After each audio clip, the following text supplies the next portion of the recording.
Hello friends, welcome to polytechnic Pathshala. तो आज हम इस वीडियो में शुरुआत करने जा रहे हैं डिप्लोमा के सेकंड सेमेस्टर बीटी यूपी खासकर। ठीक है, अगर अदर्स बोर्ड्स में ये मैच करता हो तो उनके लिए भी सही है। अप्लाइड मैथमेटिक्स सेकंड, ठीक है, यानी अनुप्रयुक्त गणित द्वितीय हम लोग स्टार्ट करने जा रहे हैं। ठीक है, उसमें पहला जो आपका पार्ट है वो है इंटीग्रल कैलकुलस फर्स्ट। क्या है? Integral integral calculus. ठीक है, इंटीग्रल कैलकुलस क्या है? ठीक है, जिसको हम बोल सकते हैं ऐसे समाकल या समाकलन गणित। ठीक है, पहला पार्ट है ये। ठीक, उसमें पहला जो चैप्टर हमारा रहेगा वो समाकलन, यानी समाकलन से इंट्रोडक्शन एक तरह से। पहला चैप्टर क्या रहेगा? समाकलन। पहला चैप्टर जो रहेगा हमारा, इसमें चैप्टर फर्स्ट जो रहेगा वो रहेगा हमारा समाकलन। क्या रहेगा? समाकलन। ठीक, पहला क्या रहेगा? समाकलन, यानी कि इंटीग्रेशन।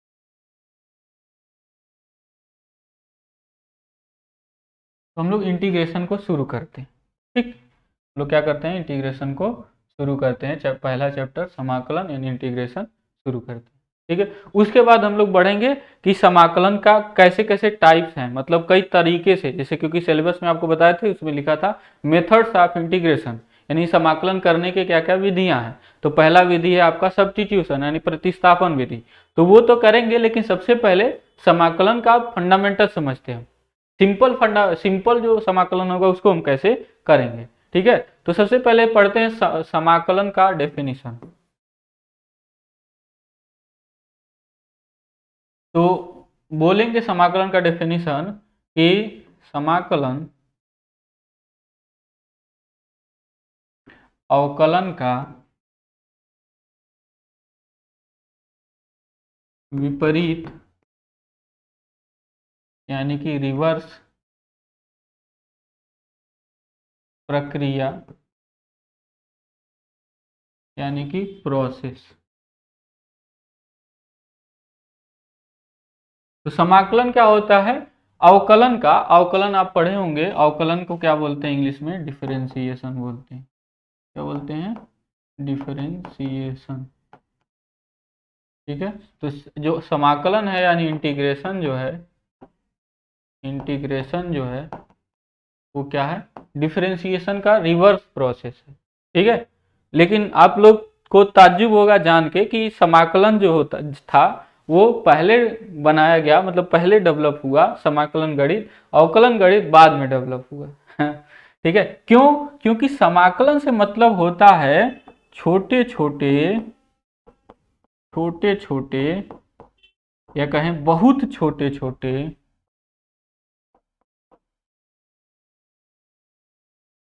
भागों को जोड़ना। यानी बहुत छोटे छोटे भागों को क्या करना है? जोड़ना है। यानी समाकलन जो प्रक्रिया है, जैसे नाम से ही पता चल रहा है, समाकलन इंटीग्रेशन का मतलब होता है इंटीग्रेट करना, जोड़ना चीजों। तो इसमें बहुत छोटे छोटे जो पार्ट होते हैं उनको जोड़ते हैं। ठीक है, तो ऐसा एप्लीकेशन जब आएगा तो आपको बताएंगे। जैसे कोई ग्राफ है तो क्या करते हैं हम? कोई छोटा सा, बहुत छोटा पार्ट यहाँ पे ले लेते हैं। ठीक है, हमको निकालना मान लीजिए यहाँ से यहाँ तक का एरिया। हमको निकालना मान लीजिए यहाँ से यहाँ तक का एरिया, यानी यहाँ से यहाँ तक का जो ये पूरा एरिया है यानी क्षेत्रफल है वो निकालना है। तो सबसे पहले बहुत छोटा एक पार्ट हम लेंगे। ठीक है, और मानेंगे कि इसी छोटे छोटे पार्ट से मिलके पूरा बना हुआ है, ऐसे ही छोटे छोटे पार्ट। तो ये ऐसे बोलते हैं, अगर ये x है तो इसको बोलते हैं dx थिकनेस का। dx का मतलब होता है बहुत छोटा, बहुत छोटा, इतना छोटा कि ये टेंस टू जीरो है। dx जो होता है वो टेंस टू जीरो होता है, लेकिन इक्वल टू जीरो नहीं होता, यानी dx जीरो की ओर होता है। तो इसका हम एरिया निकाल सकते हैं। मान लीजिए यहाँ पे अगर फलन f का वैल्यू fx है तो fx इंटू डी एक्स करते हैं। ऐसे क्या? फलन का वैल्यू मान लीजिए कुछ भी है, y बराबर एफ एक्स है, तो क्या करते हैं हम लोग y dx करते हैं। और यहाँ से क्या मिला, y dx का मतलब क्या हो गया, y ये मान है, y ये मान है और dx ये मान है। तो आप क्या कर रहे हैं, एक आयत ले रहे हैं यहाँ पे, और आयत का क्या आप निकाल रहे हैं, एरिया निकाल रहे हैं, क्षेत्रफल निकाल रहे हैं, y इंटू डी एक्स।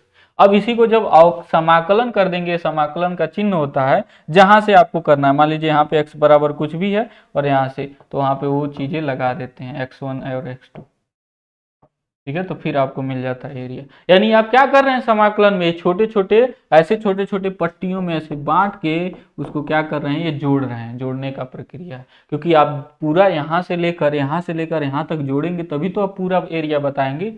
ये जो आप लिख रहे हैं वो तो केवल इतने का एरिया है, वो तो केवल इतने का एरिया है, ठीक है, आपको पूरे का एरिया बता रहे हैं। तो समाकलन क्या करता है, वो जोड़ के ही बताता है, ठीक है, तो ये मीनिंग है।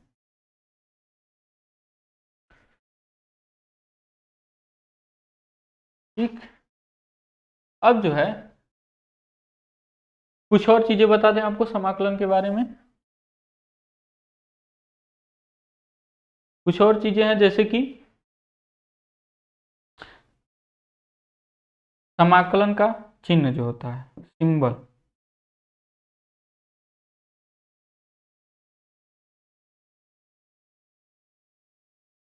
चिन्ह जो होता है ऐसे होता है समाकलन, यानी ऐसा लिख रहे हैं तो आप समाकलन कर रहे हैं। अवकलन का क्या होता था, डी डी एक्स, आप ऐसे करते है ना, समाकलन का ये है। लेकिन इसके साथ हमेशा क्या होगा, एक चीज रहेगा, इसे लिखा हुआ है डी एक्स, तो इसका मतलब ये है कि एक्स के सापेक्ष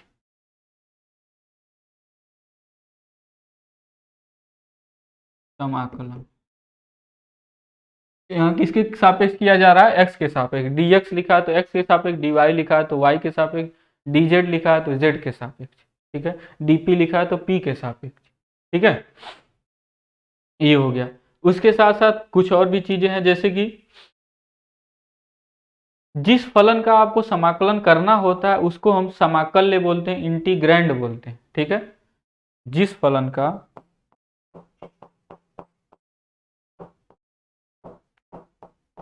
अभी एक उदाहरण लेके बता देंगे सारी चीजें, ठीक है, तो जिस फलन का समाकलन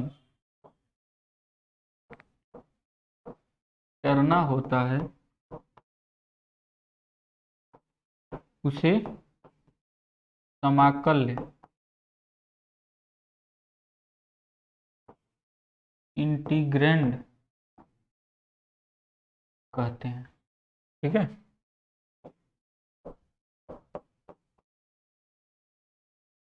जिस फलन का समाकलन करना होता है उसको हम इंटीग्रैंड या समाकल्य कहते हैं।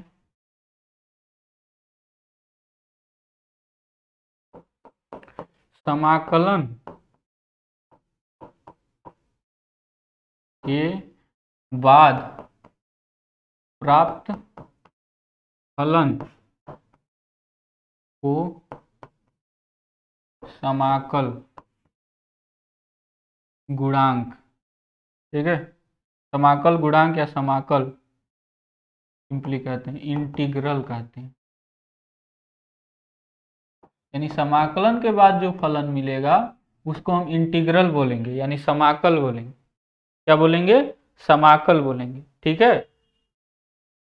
और समाकलन, और जो ये प्रोसेस होता है समाकल्य, समाकल्य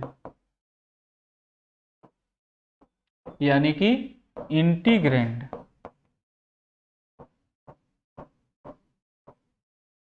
से समाकल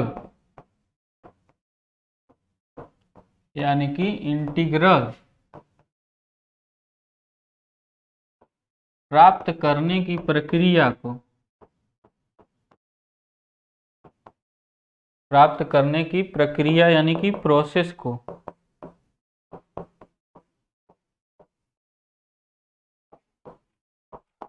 समाकलन कहते हैं।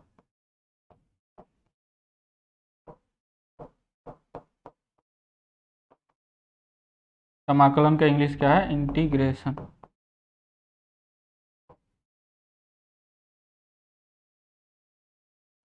ठीक है, तो ये हुआ, यानी कि एक एग्जाम्पल लेते हैं फिर आपको ये चारों चीजें बताते हैं कि मान लीजिए हमारा एक कोई फलन है एफ एक्स, इसका हमको समाकलन करना है एक्स के सापेक्ष, तो डीएक्स। फलन के बारे में तो आपने पढ़ा ही होगा, ठीक है, फंक्शन के बारे में आपने पढ़ा ही होगा फर्स्ट सेमेस्टर में।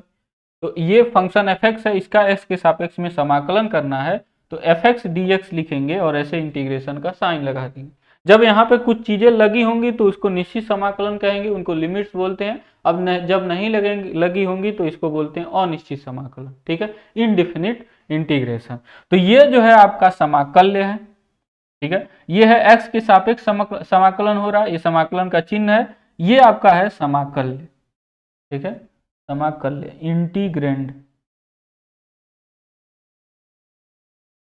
अब क्या होगा, जब इसका आप समाकलन करेंगे तो कोई एक फलन दूसरा फलन आएगा आपको प्राप्त होगा। मान लीजिए वो capital F x, capital F x है, क्योंकि फलन चेंज होगा तो ये स्मॉल एफ यहाँ पे आप यूज नहीं कर सकते। फलन फिर भी एक्स का ही होगा, यानी एक्स में ही वो मिलेगा, क्योंकि आप एक्स के सापेक्ष कर रहे हैं, एक्स में फलन है तो आपको जो मिलेगा वो एक्स का ही मिलेगा, ठीक है। अगर आप यहाँ पे कोई और चीज का फलन रखे हुए हैं वाई का और या एक्स के सापेक्ष समाकलन कर रहे हैं तो पॉसिबल नहीं है, ठीक है। तो ये ध्यान देने वाली बात है कि यहाँ पे समाकलन उसी के सापेक्ष होगा जिसमें फलन होगा, ठीक है। इसके बाद एक कांस्टेंट भी आ जाता है, ठीक है, एक कांस्टेंट भी आ जाता है, इसके बारे में हम लोग डिस्कशन बाद में करेंगे। अभी अभी इसको मतलब ऐसे जान लीजिए कि कांस्टेंट भी आता है, तो ये जो मान आता है, ये जो आता है, इसको हम बोलते हैं इंटीग्रल, यानी यही है समाकल और यह है समाकल्य। और ये प्रोसेस जो होता है समाकल प्राप्त करने का, इसी को बोलते हैं इंटीग्रेशन, ठीक है, यानी कैसे आपने प्राप्त किया वो इंटीग्रेशन आप कर रहे हैं वैसे प्राप्त किया, ठीक है। तो आई होप आप समझ गए होंगे पूरी बात, ठीक है। यहाँ पे यह डी एक्स यानी एक्स के सापेक्ष कर रहे हैं, डी एक्स यानी एक्स के सापेक्ष कर रहे हैं, ये समाकलन का चिन्ह है। ये आपका जो प्राप्त होता है फलन उसको हम इंटीग्रल बोलते हैं, यानी समाकल्य बोलते हैं। और जो जिसका आप करते हैं उसको इंटीग्रैंड या समाकल बोलते हैं। ये समाकल है, ये समाकल्य है, ठीक है, इंटीग्रल एंड इंटीग्रैंड, ठीक है। एक कांस्टेंट भी आता है जिसको कांस्टेंट ऑफ इंटीग्रेशन बोलते हैं।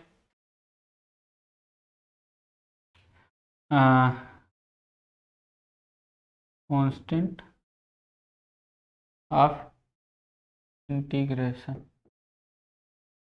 ठीक है, समाकलन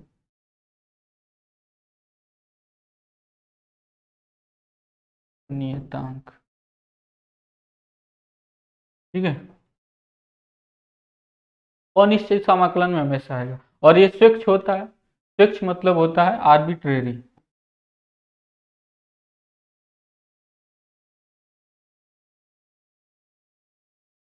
मीन्स ये सी कुछ भी हो सकता है, 0 हो सकता है, 1 हो सकता है, 2 हो सकता है, कुछ भी हो सकता है, ठीक है, स्वेच्छ होता है, स्वेच्छ, ठीक है, आर्बिट्रेरी होता है, स्वेच्छ का इंग्लिश आर्बिट्रेरी होता है, ठीक है। तो स्वेच्छ अचर होता है, ठीक है, आर्बिट्रेरी कांस्टेंट होता है, ठीक। तो ये पूरा आपका हुआ कि अभी हमने पढ़ा कि समाकलन से क्या मतलब है, ठीक है, समाकलन से मतलब क्या है, बस इतना ही देखा। इसमें कुछ टर्मिनोलॉजी है वो देखा, लेकिन इसका कुछ यूज नहीं होगा, बार बार हम लोग समाकलन ही कहेंगे, ठीक है। तो सबसे पहला चीज, समाकलन को आपको समझने के लिए आपका जो ये पोर्शन है, ये पोर्शन वो आना चाहिए। क्या आना चाहिए? ये पोर्शन आना चाहिए, क्योंकि इसी का क्या है, इसी का क्या है, ये रिवर्स प्रोसेस है समाकलन, तो ये आपको आना चाहिए, ठीक है। तो अगर अभी तक आपको नहीं याद है या भूल गए हैं तो आपको हम ये हिदायत देंगे कि आप क्या कर लीजिए, रिवीजन कर लीजिए एक बार जल्दी जल्दी से, बेसिकली फार्मूलाज का, ज़्यादा कुछ नहीं, आप बस थोड़े से प्रोसेस समझ लीजिए कैसे करते थे, और मेन जो है आपके फार्मूला जो है जो आपके इसमें यूज हो रहे थे उसका यूज इसमें हो, ठीक है। तो चलिए शुरू करते हैं, कैसे हम कह रहे हैं कि क्या यूज होना चाहिए, ठीक है। तो आपने पढ़ा होगा, हम एक फलन ले लेते हैं, हम एक फलन ले लेते हैं, कोई एक फलन, जैसे आपने पढ़ा होगा कि अगर लिखा हो 3x, सीधे बस लिखते हैं, अगर लिखा हो x क्यूब, तो इसका जो है आप अवकलन किए होंगे तो डी डी एक्स आप ऐसे एक्स क्यूब किए होंगे, ठीक है। तो जब आप किए होंगे तो इसका जो अवकलन आपको मिला होगा वो क्या होता है, एक्स के पावर एन का जो अवकलन होता है, ये फार्मूला आपने पढ़ा होगा, वो होता है एन, यानी पावर आगे आ जाता है और पावर में एक कम हो जाता है, यानी एक्स एन एक्स के पावर एन माइनस वन हो जाता है। तो यहाँ पर भी क्या हो जाएगा, ये 3x² हो जाएगा। यानी कि अगर हम 3x² का हम इंटीग्रेशन करें, क्या करें, x के सापेक्ष क्या करें, समाकलन करें, इंटीग्रेशन यानी कि समाकलन करें, ठीक है। तो हमको क्या मिलना चाहिए, ये वापस मिल जाना चाहिए x, है ना, क्या मिल जाना चाहिए, वापस मिल जाना, क्योंकि ये क्या है, इंटीग्रेशन अवकलन का रिवर्स प्रोसेस है। तो जैसे एक्स क्यूब का अवकलन करके हमको क्या मिला, 3x² मिला, तो अगर हम 3x² का समाकलन कर दें तो फिर से हमको वापस में ये फलन मिल जाना चाहिए, x³ मिल जाना चाहिए। लेकिन अब यहाँ पे एक चीज आती है, एक चीज आता है कि हो सकता है, मान लीजिए हम थोड़ा सा चेंज लाते हैं, क्या लाते हैं, थोड़ा सा चेंज लाते हैं कि हम कह दिए, यहाँ पे रख दिया -5, ठीक है। फिर जब आप अवकलन करेंगे तो आप जानते हैं x³ का क्या हो जाएगा, वो 3x² ही हो जाएगा, लेकिन ये 5 का क्या हो जाएगा, वो 0 हो जाएगा, ठीक है। तो फिर यहाँ पर अगर आप इंटीग्रेशन करते हैं यहाँ पे 3x² dx का, तो यहाँ पे आपको क्या मिलना चाहिए, ये मिलना चाहिए वापस, यानी कि हमको क्या मिला, 3x² -5 मिला, है ना। ध्यान से देखिएगा, डी डी एक्स, ठीक है, इसी तरह से कर दें, x³ +5 कर दिया, ठीक है। तो यहाँ भी 3x² मिला, और इंटीग्रेशन यहाँ के हिसाब से देखा जाए तो 3x² dx की जगह पर क्या है, x³ +5 है। तो यहाँ पर देखें, हम उसी चीज का जो है समाकलन x³ लिख रहे हैं, उसी चीज का समाकलन हम यहाँ पे लिख रहे हैं, और उसी चीज का समाकलन हम यहाँ पे +5 लिख रहे हैं। इसका मतलब कुछ झोल है ना। तो झोल यहाँ पे है। तो हम ये कह सकते हैं कि हम जानते हैं कि अवकलन में कोई जब नियतांक होता है तो उसका अवकलन 0 हो जाता है, इसीलिए हो सकता हो, मान लेते हैं कि कोई भी कांस्टेंट यानी नियतांक हो सकता है, इसमें क्या हो सकता है, कोई भी नियतांक यहाँ पे हो सकता है इसके साथ। तो इसीलिए इस फलन में हम मान सकते हैं कि कोई नियतांक इसमें जुड़ा होगा। तो हम क्या कहेंगे कि हम ऐसे जो है एक नियतांक जोड़ लेंगे जिसका मान, क्योंकि c लिख रहे हैं तो ये स्वेच्छ है, तो ये स्वेच्छ है यानी कुछ भी आ सकता है। जैसे यहाँ के केस में c का मान 0 है, c का मान क्या है, 0 है। यहाँ के केस में c का मान -5 है, और यहाँ के केस में c का मान क्या है, +5 है। तो हमको ज्यादा टेंशन लेने की जरूरत नहीं है, क्योंकि जब आपको इंटीग्रेशन करना होगा तो केवल ये दिया होगा, न कि ये दिया होगा। आपको अवकलन पहले दिया होगा फिर आप समाकलन करेंगे। जब ऐसा नहीं होगा, जबकि समाकलन में केवल आपको फलन दिया होगा, तो आप पहले से मान के चलेंगे कि उसमें मान लीजिए कोई अचर होगा, पहले से ही फलन में रहा होगा, जब अवकलन किया गया होगा तब। तो अवकलन जब फलन का किया गया होगा तो वहां पे अवकलन 0 हो गया होगा, इसीलिए समाकलन में उस चीज को हम लेंगे, लेकिन सी को हम स्वेच्छ रखेंगे ताकि वो सी कोई भी मान ले ले, ठीक है।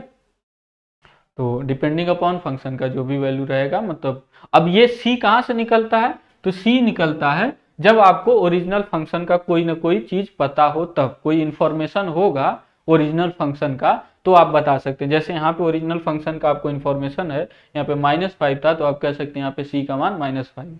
तो ये सी भी निकालना एक तरह की एक कला है, ठीक है। ये सी जो होता है कांस्टेंट ऑफ इंटीग्रेशन, इसको भी निकालना पड़ता है जब आप इंजीनियरिंग एप्लीकेशन में घुसेंगे तब। यहाँ पे नहीं, यहाँ पे निकालने की कोई खास जरूरत नहीं है। तो उसके लिए वही बताया कि आपको ओरिजिनल जो फंक्शन है उसका कुछ ना कुछ इंफॉर्मेशन होना चाहिए, ठीक है, जिसको हम सिंपली बोलते हैं बाउंड्री कंडीशन। क्या बोलते हैं, बाउंड्री कंडीशन। जो आपका फिजिकल प्रॉब्लम है उसका कोई ना कोई बाउंड्री कंडीशन होगा, यानी किसी जगह पे फंक्शन का कोई मान मिल रहा होगा, तो उसको आप रखेंगे तो वहां से आपको मिलता है, ठीक है। तो आप अगर आगे पढ़ेंगे तो आपको ये टर्म, जैसे कि जब आप डिप्लोमा करेंगे, डिप्लोमा के बाद आगे पढ़ेंगे, चाहे कहीं भी जाएंगे, तो आपसे कोई ऐसे टर्म जरूर सुनने को मिलेगा, बाउंड्री कंडीशन। बाउंड्री कंडीशन का मतलब यही है। कोई भी डिफरेंशियल इक्वेशन जब होता है, जब उसको सॉल्व करते हैं तो उसमें कांस्टेंट ऑफ इंटीग्रेशन आते हैं, और जब कांस्टेंट ऑफ इंटीग्रेशन आते हैं तो कांस्टेंट ऑफ इंटीग्रेशन को सॉल्व निकालने के लिए आपको कुछ बाउंड्री कंडीशन, उस फिजिकल प्रॉब्लम, जो भी प्रॉब्लम पे वो इक्वेशन बनाया गया होगा, उस कोई ना कोई समस्या होगा, इंजीनियरिंग प्रॉब्लम है, फिजिकल प्रॉब्लम है, उस पर एक इक्वेशन बनाया गया, इक्वेशन को आप हल कर रहे हैं, कांस्टेंट ऑफ इंटीग्रेशन आ रहा है। अब उस कांस्टेंट ऑफ इंटीग्रेशन को फाइंड आउट करने के लिए आपको क्या करना होगा, फिजिकल प्रॉब्लम जो है उसका आपको बाउंड्री कंडीशन पता होना चाहिए। ठीक, वो पता रहता है, आपको दिखता है वहां पे साफ साफ फिजिकली, मीन्स आप देख सकते हैं सामने से जो फिजिकल प्रॉब्लम होगा। ठीक है, तो ये है कांस्टेंट ऑफ इंटीग्रेशन का पूरा खेल।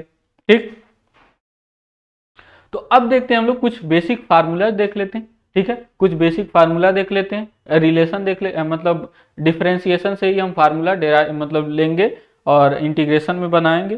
ठीक है, तो कुछ बेसिक फार्मूला देख लेते हैं इंटीग्रेशन का, और फिर आगे बढ़ाएंगे अपने चैप्टर को। ठीक है, तो जैसे कि बेसिक फार्मूला क्या है, सबसे पहले एक्स के पावर एन वाला करते हैं, है ना। तो हम जानते हैं कि डी डी एक्स के power X, D D X X to the power N का जो होता है डिफ्रेंसिएशन, यानी D D X X to the power N होता है एन एक्स के पावर एन माइनस वन होता है ना, एन एक्स के पावर एन माइनस वन होता है। ठीक है, हम क्या कर दें, हम एन एन माइनस वन न लेके चलिए, यहीं पे कोई बात नहीं। ठीक है, तो फिर यहाँ पे जो हमारा इंटीग्रेशन होगा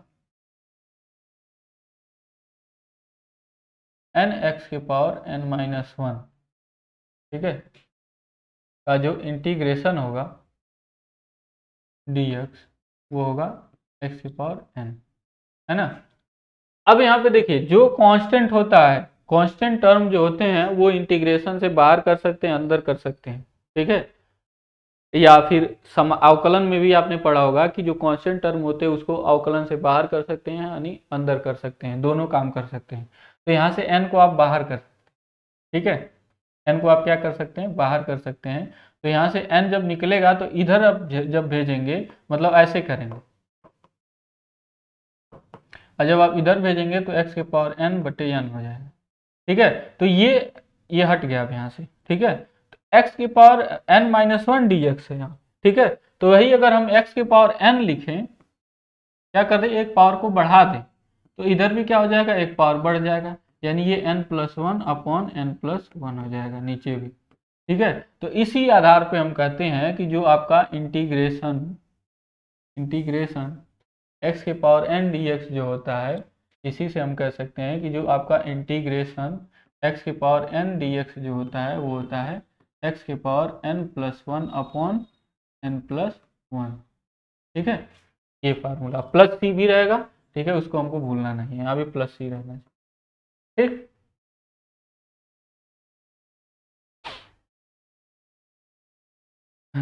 अब यहाँ पे एक चीज और आपको बता दें, यहाँ n जो होना चाहिए इस पूरे फार्मूले में, ध्यान से देखिएगा,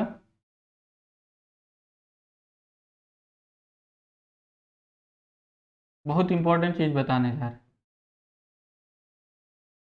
यहाँ पे एक चीज कंडीशन है, n not equal to minus one, यानी n माइनस वन के बराबर नहीं होना चाहिए, यानी x के पावर माइनस वन होगा तो ये फार्मूला नहीं लगेगा।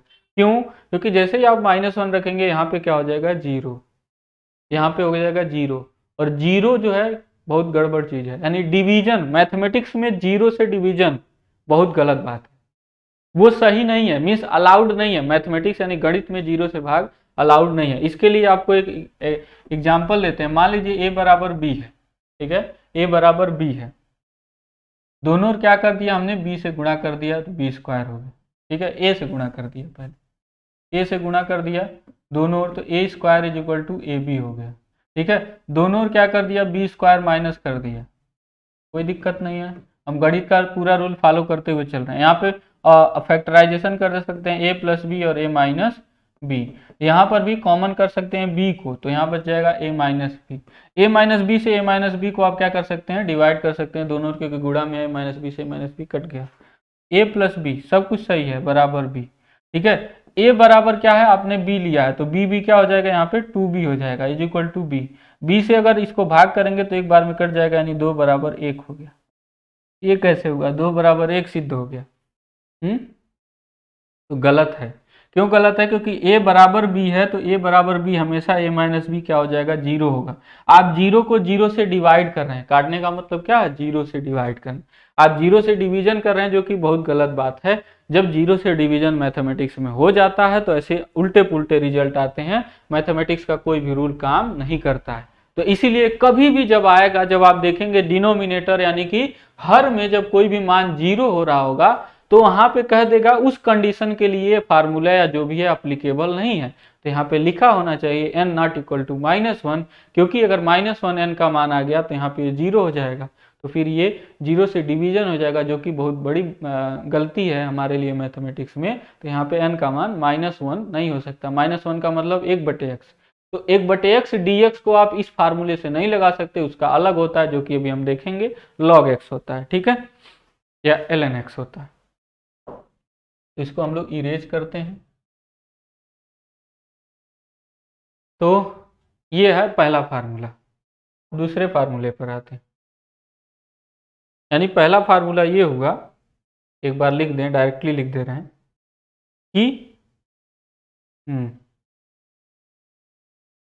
कि हम जानते हैं कि D D x of x के पावर n+1 जो होगा वो क्या होगा, n+1 एक्स के पावर n होगा ना। हमने बढ़ा दिया जानबूझ के एक पावर, तो यहाँ से हमारा इंटीग्रेशन जो होगा डी डी एक्स के पावर डी डी एक्स के पावर n का जो इंटीग्रेशन होता है, क्योंकि ये कांस्टेंट है इसमें, मतलब ये तो ये बाहर हो जाएगा और फिर जाके इधर डिवाइड कर देंगे जैसे उसमें करवाए हैं। तो x के पावर n+1 होता है इसका फार्मूला, बटे में n+1 होता है, और प्लस सी, और यहाँ पे हमारे लिए n नॉट इक्वल टू -1 होना चाहिए, ये ध्यान देना। ये -1 नहीं हो सकता है, उस केस के लिए फार्मूला नहीं लगेगा। दूसरा है, दूसरा किसकी बात करें, कोई ट्रिग्नोमेट्रिक फंक्शन ले ले, हाँ वही वाला बात कर ले जो कि यहाँ पे सेटिस्फाइड नहीं है, यानी डी डी एक्स के जो होता है log x। log x actually में ये log बेस ई होता है। हमेशा जब भी log लिखेंगे वो भी अवकलन या फिर समाकलन में, तो हमेशा ध्यान रखिएगा वहाँ पे जो बेस होता है, यानी इसका जो बेस होता है वो ई होता है, यानी इसको हम नेचुरल log बोलते हैं, तो ln भी लिख सकते हैं। ln और log बेस ई दोनों क्या है, इक्वलेंट है, ठीक है। अगर आपको लिखा है log बेस 10 तो वो अलग है, तो हम log यहाँ पे लिखेंगे तो, लेकिन ई छिपा रहेगा, ये ध्यान रखिएगा। लेकिन वैसे तो अगर लिखना है एग्जैक्ट वे में तो उसको ln लिखना चाहिए, हमको क्या लिखना चाहिए, ln लिखना चाहिए, ठीक है। तो आप चाहें तो हम लिख सकते हैं ln, लेकिन क्योंकि आप जो है बार बार क्या होंगे, थोड़े से डिस्टर्ब हो जाएंगे इससे, ठीक है। तो हम ln नहीं लिखेंगे, log ही लिखेंगे, लेकिन जान लीजिए कि पूरे अवकलन और समाकलन में जो बेस होता है log का वो ई होता है, ठीक है। ये आपको माइंड में रखना है, दूसरा कुछ बेस नहीं होता है, वो बेस हमेशा ई होता है, ठीक है।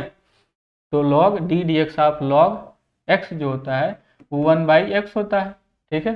तो इस आधार पे हम कह सकते हैं कि 1/x का जो इंटीग्रेशन है, सॉरी यहाँ पे तो हमने बहुत बड़ी गड़बड़ी कर दी, ठीक है, यहाँ पर हमने बहुत बड़ी गड़बड़ी कर दी, वो है, माफ करेंगे इसके लिए हमें, x के पावर n dx, ठीक है। इंटीग्रेशन 1/x dx क्या हो जाएगा, 1/x dx का मतलब x के पावर -1 है, क्योंकि यहाँ x के पावर 1 है, ऊपर ले जाएंगे x के पावर -1 हो जाएगा, इसका क्या होता है ln x हो जाता है, या log x प्लस ई हो जाता है, ठीक है। भले ही यहाँ पे बेस ई नहीं लिखा है, लेकिन इंटीग्रेशन और डिफरेंशिएशन दोनों में जो log का बेस होता है वो ई होता है, ये ध्यान रखिएगा। फिर तीसरा कोई फंक्शन ले लीजिए, जैसे बहुत ही आपका फेमस फंक्शन है वो है e⁴x, ठीक है। e⁴x का आप जानते हैं e⁴x ही होता है, आप लोग किए हुए हैं। तो e⁴x dx जो होगा वो e⁴x ही होगा, ठीक है, e⁴x प्लस सी। अब मान लीजिए हम कहते हैं कि यही e⁻−x हो जाए, तो आप जानते हैं इसका होता है -e⁻−x, ठीक है। तो इस आधार पे हम ये भी कह सकते हैं कि फिर कोई बात नहीं, फिर e⁻−x dx का क्या हो जाएगा minus E to the power minus X. क्यों? क्योंकि इसका जब समाकलन करेंगे तो माइनस आएगा, माइनस साइन को उधर भेज दीजिए, ठीक है, कोई दिक्कत नहीं। तो इस तरह से कुछ फलन है, ठीक है। अब टाइम आज के लिए ओवर हो रहा है आप लोगों के लिए, तो अभी और भी फलन होंगे जो बताएंगे, फिर से बताएंगे, इसको शुरू से बता देंगे, मतलब ये फार्मूला पूरा नेक्स्ट क्लास में हम लोग पढ़ेंगे, फिर उस पर सवाल करेंगे, ठीक है। तब तक के लिए दीजिए मुझे इजाज़त, मिलते हैं आपसे नेक्स्ट क्लास में। Thank you.